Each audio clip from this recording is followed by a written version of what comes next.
I'm Lee Herbert from CapturingPassion.com, and on today's show we're going to be having a look at the flexible multicolor Brightcast LED from Camera.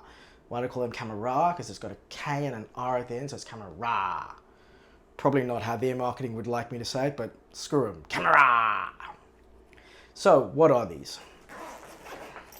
These are flexible, variable LED lights. As you can see, they come in a very small, handy to carry case. And the bendableness of it makes it easy to put it in there. So let's just remove some of the accoutrement that I have on here and show you the light itself. So this is the light. It is very bendable and adjustable. Apparently it's waterproof and it's pretty well made. Like, this outer area is like sort of a hard plastic, and I'd be pretty confident of just, chucking these in a bag and not worrying too much about them. The way that it's powered is off of this power brick, which either sort of sits on the side but is also can connect via Velcro on the back. So I'll just pop that on like so, and it's got a little light stand that can connect there. Then you plug this cable into the output over there. Get it in there, yep. Now there's two models of these. It comes either with just a D-tap cable or a power cable, which is slightly more expensive. I obviously went with a power, but I'll show you with the D-tap over here.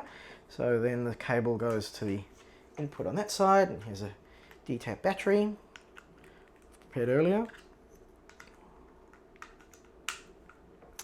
And there's a power switch at the top here. And on the left-hand side is the power, so you can just adjust it with this dial to make it really, really bright or not so bright at all. And then on the right-hand side of that is your color temperature, so all the way from 56 all the way across to 32. Now, the color temperature is actually one of the really cool features of this light over previous models. So other lights like this have been either just daylight or just tungsten, or if they are variable color, you lose half of your light. So if it's a 256 light, 128 are tungsten, 128 are daylight. When you go from one to the other, you only get 50% of the power. With this one, each LED is actually variable color, so when you change color, you don't lose any power, which is really cool. Now let's talk about price. When I got these back in November 2016, they were $299 on a special deal.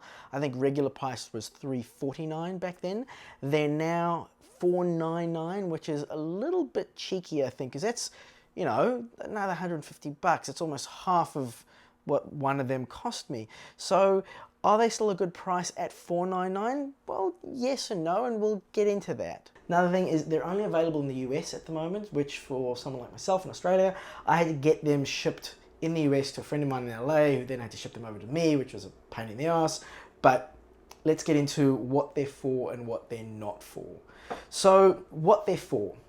They are so you can put them in really interesting spots. So for example, if I was using this, say, in an automobile, I could have this on the dash, just folded like this, and lighting sort of like the entire area. And let me just find the switch with my hand, and I could then just light up and around, and it gives you some really cool options in terms of how you light your subjects. So small tight spots, I think it's fantastic for. One thing that I was hoping it was for, is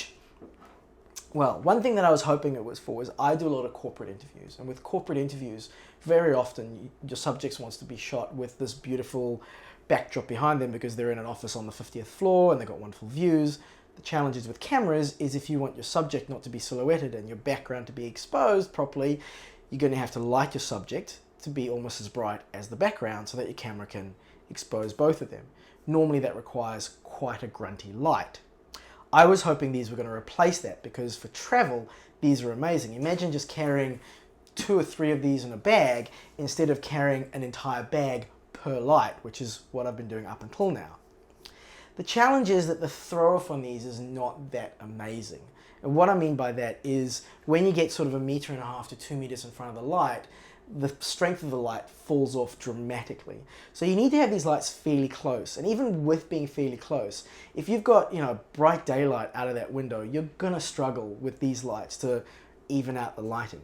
Having said that, I do see that it's got these ridges here that you can sort of connect multiple ones into each other.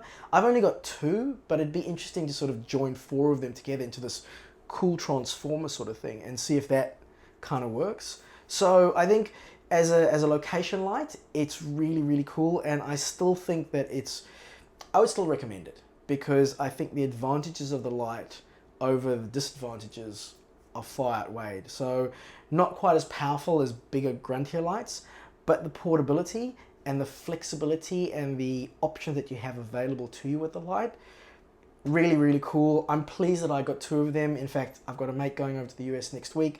I think I might get 2 more. I'm Lee Herbert from CapturingPassion.com, and if you like this and would like to see more stuff, let us know in the comments, and we'll check you next time.